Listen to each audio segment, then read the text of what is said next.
Safety coach to take questions. We gotta be quick. Yeah, we've had a good couple days. We gave Sunday off, which was nice after the win at Auburn. Guys kind of got their legs up under on Monday. We had decent practice. I thought Tuesday was our hardest one. I thought it was good. Today we just did a short walkthrough, and we'll get in the bus and leave here in a few minutes. You know, Darian was able to practice in some limited capacity, you know, but wasn't doing 5-on-5 stuff, provided he has another good day tomorrow morning at practice. Hopefully he'll be clear to play for the weekend, which would be great.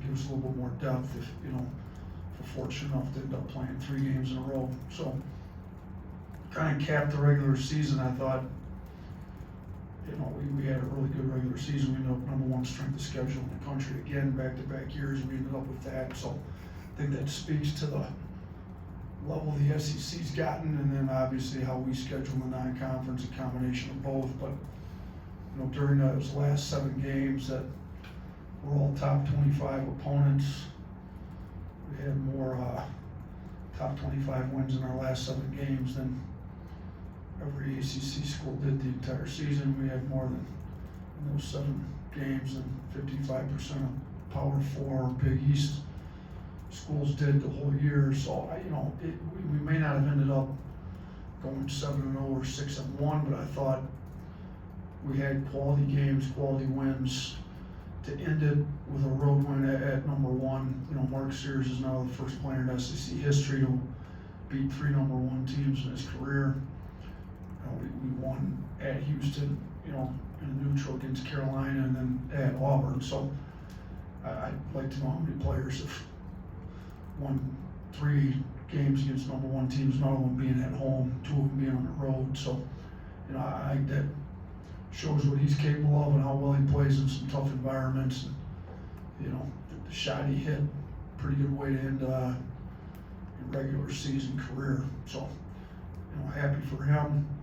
And now we're looking forward to playing well in the SEC tournament. You know, we've won it twice since I've been here. So we're,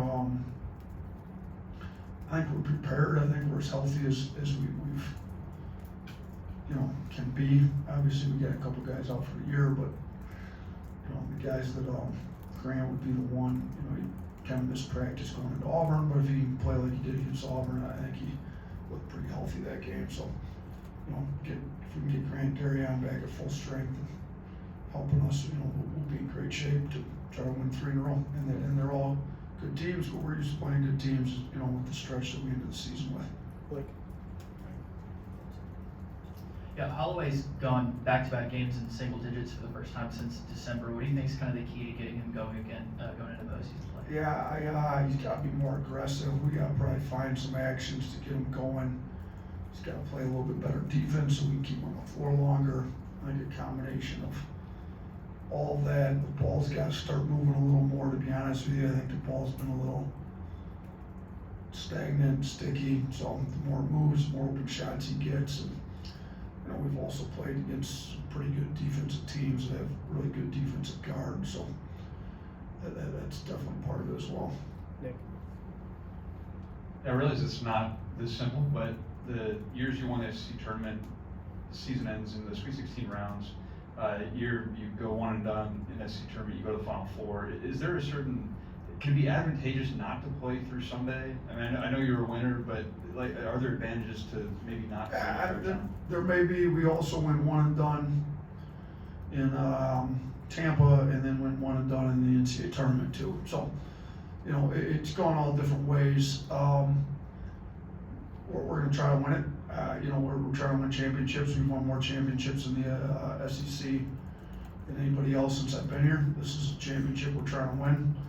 If, you know, we don't end up winning it, there'll be some, like you said, some positives we'll try to sell the guys on, but that's not the goal. The goal is to go there, win 3 in a row, win a championship, and have ourselves playing on a run going into the NCAA tournament. Jeff. I kind of look back, and your first year here, you guys went 3-5 in games decided by 5 points or less. You've been well above 500 every year since then. I'm curious, when you think back, outside of it being your first year, what kind of adjustments did you maybe make then? Did you kind of take a look at evaluating how you play in those close games, and how do you think your philosophy has kind of grown in the years since? Yeah, we looked at it too, and that was 3-5 in one possession games. Is that what you said? 5 or less. 5 points or less. Yeah, so we looked at, I think, 2 possession or less, which would be 6 points or less. And I think whatever the record was in year one, I don't have it off the top of my head, I think we literally exactly flipped it upside down the other way in year two.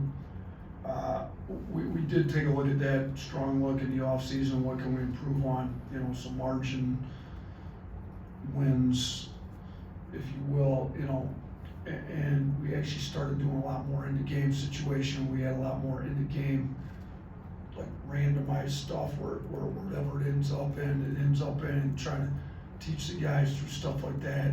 We've kept doing it that way since then. I didn't think we did a very good job with Tennessee, and really that from mainly me against Tennessee, and I didn't do a great job. I was a little disappointed in myself. I thought we finished Tennessee. I thought we did a much better job against Auburn, and there was still stuff we should have done better. We didn't close that one out like we needed to. We were fortunate to get the win, but it was significantly better than what we've done against Tennessee. The hope is that going into the SEC tournament, we're even better, but we have paid a lot of attention to it. Mainly today's walkthrough was a lot of end-of-game situational stuff. If we end up in this spot, here's what we're looking to get, running through some of that stuff. So we paid a lot more attention to it. We've gotten a lot better with it, and it obviously helps to have better players, which I think we've had. So combination of a lot of things. Chase. Last Saturday, Fylan had a big steal in the open floor late in the game, took it back for a layup. How is his, I know he's been scoring more, but what about his defense? How has that looked lately?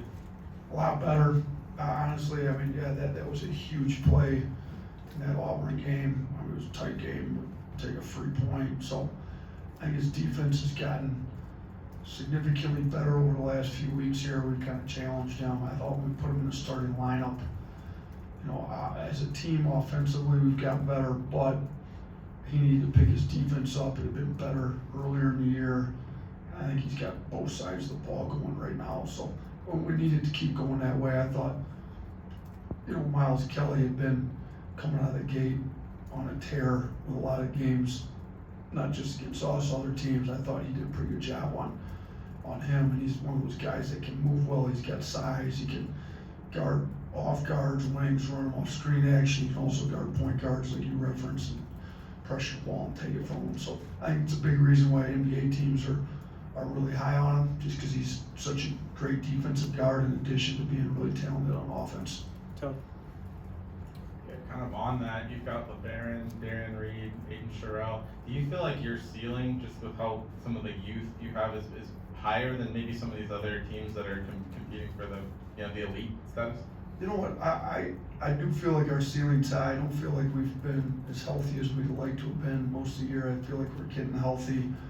Obviously with Darian missing all the reps that he's missed, it's a little harder, but I mean, he's got really high upside with how athletic he is, how smart he is, and how hard he plays.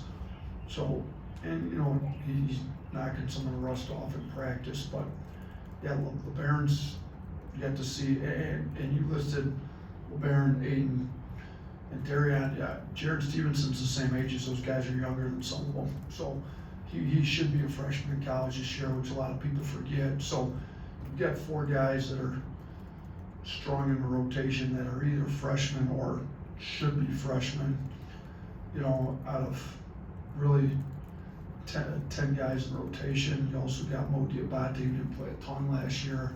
He's playing a lot more this year. So to have our rotation is kind of first year or second year guys that are the same age as a freshman, or just for the first time playing decent minutes. So, and then on the other side of it, you got 5th year seniors with a lot of experience that have been in these big games, kind of give us the confidence. I mean, think about all the huge shots Sears has hit. Grant Nelson's played huge in the biggest games of his career here. Talking to Cliff about Big Ten tournament games he's been in. Youngblood's been player of the year. Kind of go down list of some of those guys. You know, Holloway's kind of good guy with the upside that's playing more minutes now than he was a freshman. So I like our ceiling. At this point of the year, nobody's really talking about ceilings. It's your production as to what you're getting done now. So, yeah, do we still have room to improve 100%? But there's no time to talk about potential and ceilings anymore. We gotta win, or we're gonna be sitting at home. 2 more, Hunter. Yeah, you mentioned Holloway, but is there really another player or two that you really want to step up over the next few days? Yeah, I think Jaron Stevenson's one that's got a lot more that he can give us. He's given us. I got to do a better job getting it out of him, putting him in position to succeed. So, you know, Jaron, Holloway would be 2 that I think, and then I think Mo Diabate is one that has shown what he's capable of. I think he's hasn't quite been as good as he could have been here for these last few weeks. And we need, I mean, shoot, he won us the Grand Canyon game. Like, you know, he's a guy that just gives us something a lot different than pretty much anybody else on the roster. So we need that out of him. Or maybe a SEC tournament game, an NCAA tournament game where he's the only guy that can do what he does and comes in and sparks us and gives us a win. So we kind of need, you know, you mentioned Aiden, but I think Jaron and Modi can really step it up and give us something else that nobody else on the team can really give us other than what those 2 can. You know, Jaron's a guy that's guarded RJ Davis, he's guarded Hubbard, he's guarding some of the best guards in the country. He can guard 1 through 4, even 1 through 5, depending on who your 5 is. And offensively, he's got a lot of upside. You know, he's been shooting it really well since pretty much like since December, and driving it downhill, finishing at the rim. So, yeah, you know, if we get all those guys playing their best basketball, we've got pretty high ceiling. Like I said, nobody really cares what your ceiling is. You got to go get some production done on these next 3 games here this weekend. Last one, Kate. At one point on Saturday in the second half, Auburn got up 5. The crowd's starting to get into it, and then your team kind of responded with a run. It seems like this team's been pretty good at not folding in some of these tense situations this year. Do you think that that's because of all the veterans on the team, and maybe kind of how valuable can that be in the postseason? Yeah, I think that helps. I also think some of the young guys got a little bit of toughness. I mean, LeBaron stepped up in some big moments, so he's a freshman that's young, but he's got that kind of hit factor, if you will, like big moments, big games. I don't think Jaron gets too rattled. I mean, he's pretty straight, even keel. Mo Diabate is a pretty tough kid that's been in some tough environments in his career. So I like the makeup of a lot of these guys, including some guys that have been in a lot of games that have seen us be down. I mean, you think about our team from last year with Grant hitting the 2 huge threes late in the game against Georgia when we probably should have won that game. But they've been in those games where maybe we should have won, come back, got the win. They've seen it happen before. They've been in games where, you know, we just need to, I mean, go back to Sears, talking about 3 wins over AP #1 teams. You talk about the Houston one 2 years ago at their place when we're down, was it 15 in the second half? Maybe I can't remember exactly. It was a lot in the second half. Came back and won 4 overtimes with Carolina. Had all kinds of stuff, and he, you know, never quit in either of those and kept fighting. So we've got some guys that have been battle tested, and we've got some guys that just have some savvy about them to like stay in those games and make plays, and you're gonna need that to make runs here in March. Thanks, Coach. Good seeing you. We'll see you guys in Nashville.